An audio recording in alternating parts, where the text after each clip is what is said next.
So it's November, the thankful season. How do you show your gratitude? How do you give thanks? How do you give back? That's what we're going to talk about today on What's Up Wednesday. And this week, we're going to talk about ways to give back for Giving Tuesday and beyond. So I like to separate it out by employee, clients, and of course, your business in general. So let's go ahead and get started. I am a big believer in if the employees are happy, your business is happy. Happy employees stay. So I'm a big believer in rewards. Always have been.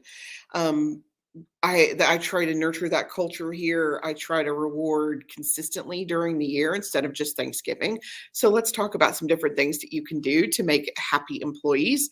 I think first and foremost, just tell them they're doing a good job. Seriously, always you give compliments in public and you criticize in private. So if there's a problem, you don't ever do that in front of other people. But definitely, I think it's good to hear what people do on the regular that's helpful. How do they serve other people? How are they helping each other? We really have nurtured a team mentality here, but you got to tell them they're doing a great job. Nothing is more disheartening than only hearing from your boss when you're in trouble or when something is wrong. And it's unsettling when you get a text or a message that says, we need to talk. That induces panic in most people. So, compliment. Just remember, if it's good, you need to tell them it's good. A handwritten note goes a long way.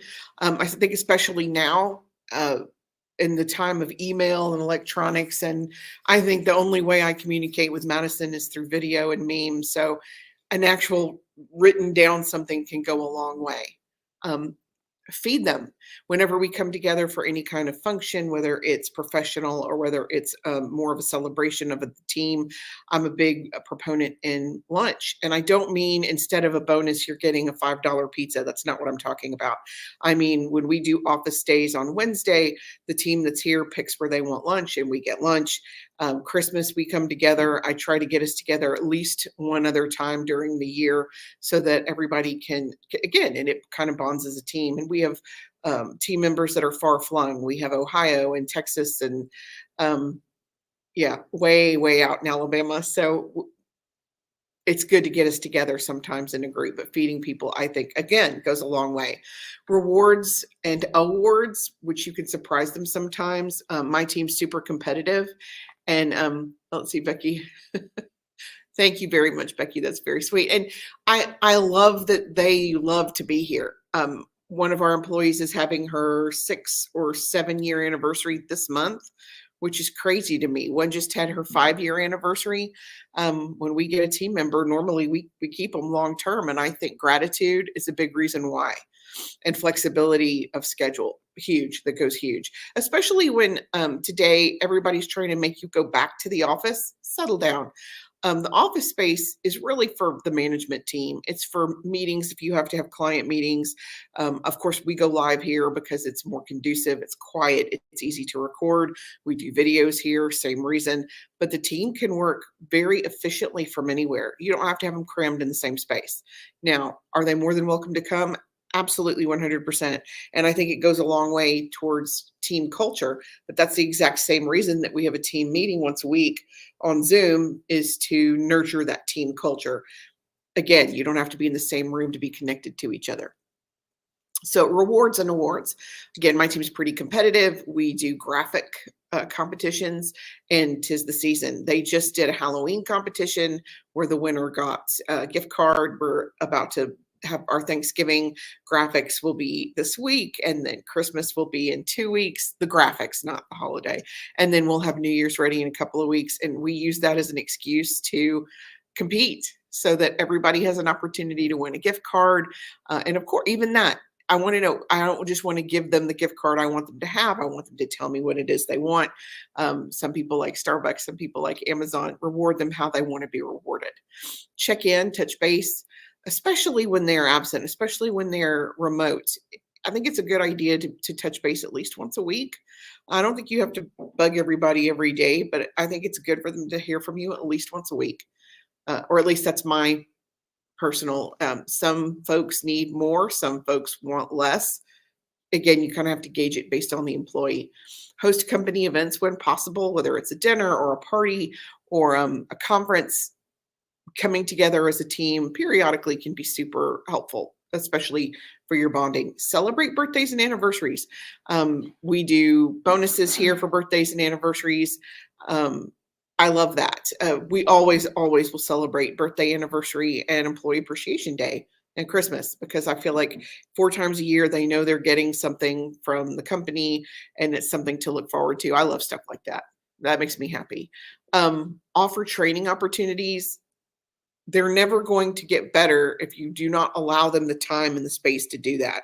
I encourage my team to learn something for at least an hour a week, whether it's a podcast or a book or a webinar. I love Udemy. It's one of my favorite resources. You can get all kinds of training online. One of my folks just signed up for Adobe training. They have a very comprehensive Canva program that's 16 hours. If you're just getting into Canva and you want to learn about some of the graphic rules behind design, about how to balance and how to structure, it's just a great program. But allow learning opportunities for your team. Sponsor volunteer opportunities. It's a little bit more difficult for us because we are remote. A big portion of our team is remote, but we have come together in the past before to do Bunny Aid at Easter. Again, kind of an unusual way to celebrate, but I love doing volunteer work as a team. I think that goes a long way.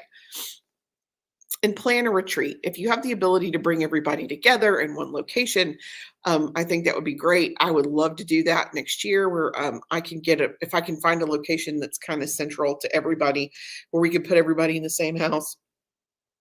That would be a lot of fun, and it would allow us to plan for the next year so that we're all on the same page and we're, again, working together as a team. But all of these options all come back to rewarding your employees, thanking your employees. You couldn't do what you do without your team, so remind them frequently and thank them often. Okay, clients. Again, you wouldn't have your business without your clients, so how can you thank them? First and foremost, thank the clients you have. Before you go looking for new clients, make sure you're taking care of the ones that are with you right now. It can be as simple as a handwritten card, or it could be a gift card, and it doesn't have to be complicated. It's Thanksgiving season, it's holiday season. A Publix gift card or a Walmart gift card goes a long way. Amazon goes a long way. Starbucks is always fun. I'm a big fan of O. Henry's. It's a local coffee shop. I do like local. Baba Java is also local. There are so many different ways you can give back and thank your clients. You can feature them on your social media. We will do that all month long. You will see small businesses that we support being featured, especially on Instagram, but Instagram and Facebook this month, so we can thank them. I love Alabama Goods, love them. They do all of our gift giving when we give gifts to clients, and I think that's a great way to support them, and it's free. Putting up a thank you and a link back to their account, it doesn't cost you a thing, and it allows you to spread the love. We have several local businesses that we just love, that we deal with all the time. Why not thank them? Why not let them know? Why not help spread the word? Give to their charities. We have a client we started working with recently, and they have a charity that we support. So can we work that in for our Giving Tuesday? Absolutely. We very wholeheartedly support Safe House of Shelby County. That will be our charity that we focus on for Giving Tuesday this year. But there are so many options available, and multiple different charities will have events all year long. There's no reason you can't publicize, help them advertise, participate, donate, do whatever you can for your clients' charities. I love a company that gives back, and anything you can do or anything we can do to support that, I think, again, goes a long way. Offer to suspend service or prolong service. What do I mean? Offer them special offers during difficult times. If you have a client that you know is struggling, offer to reduce their services so they can maintain their presence until they're back up to where they were. I think that's okay, especially if it's a long-term client. And don't be afraid to, I did this some during COVID. We just had some folks that needed a hand. And I mean, we've had clients that I've had for 10 years. I want to help those folks. So do what you can when you can. Take the time to talk to your clients independently. And that could mean an actual phone call or a face to face meeting where you check in and kind of get a better feeling for what their goals are now and where they're going now. Because again, in 10 years, things change, priorities shift. Support their business when you can. Again, social media is free. Likes and follows are free. Shares are free. It's totally okay for you to go in and like their content or share their content. It is a great way to support your client base. You can create a reward system. We do, I pay for referral. I don't pay for referrals, but I do like to reward for referrals. If a client gives us a referral, the reward might be additional services for them or an additional month of services for them. I always like to reward anything for referrals. And when you have a network of people who refer all the time, you thank them with gift cards or you thank them however they want to be thanked. And again, you don't know how they want to be thanked unless you talk to them and find out. So talk to them and find out. Bend the rules where you can, give an upgrade where you can. Hey, we have a pretty new client. They are a national company. They are separated by geographical location. So I'm going to talk to them a little bit, talk to their team a little bit about how they can help support each other. It's helpful to them and it's not going to cost them anything because we want to support the company. Recognize their milestones, their anniversaries, their birthdays. One of my favorite vendors, Site Mason, Vin Deloach, his birthday's today. Did we remember? Yes, we did. So make sure that you call people out when you can and host an appreciation event. It doesn't have to be in person. You can do it virtually. Those things can still be super effective. And you can always take the time to educate or offer free content. Again, I'm doing that for one of our companies next week. But if you have the opportunity to help them where you can. Okay, so how can you show gratitude as a business? We've talked about employees, we've talked about clients. How can your business show gratitude? First and foremost, I think it starts with you. You need to be thankful yourself. You need to talk about what you and your team are thankful for and get comfortable discussing it and get comfortable talking about it with each other. Pick a charity. If your company doesn't support a nonprofit, why not? Why not? Again, there's so many ways that you could support it. You don't have to donate money to be supportive. There's so many free ways. You can volunteer time. You can make a donation. You of course always can give money, but donations may be services. One of the best things we can do for a charity or for a nonprofit is to donate some service. If you're not helping, why not? I mean, seriously, especially in this day and age, it's time to support your community. And I think awareness drives donations long term. So even if you can't give money or service, you can volunteer some time or you can share their message online, which helps them get more awareness and helps them procure more donations. Woo!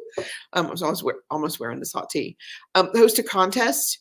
You can, and this is for your own business. You can post a poll, submit a picture, let the biggest votes win. Ask what your clients are thankful for and get comments naming them and their charity. I think that's super effective. Stream an event for them. And when I say stream an event for them, I mean, if your client spends every Thanksgiving week doing Toys for Tots, go to the event and stream it for them so that they can, so it helps you give back to their charity. Again, anytime you can highlight the nonprofit, it's always helpful. And you can always give something for free. You can create a holiday hashtag for them. You can share their information. There's so many different ways to give back. So really and truly what it comes down to is communication is key. You want to stay in contact with your clients and your employees and find out what it is they want to help move them forward. And remember to be appreciative. You could not do what you do without your employees and without your clients. And you got to be thankful and show that gratitude, of course, always, but especially this month. So just keep that in mind. Okay, next week we will be back and we will be discussing, what are we going to be discussing next week? You know what? I can't remember off the top of my head, but but I'm sure it'll be awesome. You guys, we'll see you again next week, 10 a.m. Central for What's Up Wednesday. Until then, I'm Karen Taradas, and I'm here to help. Thanks.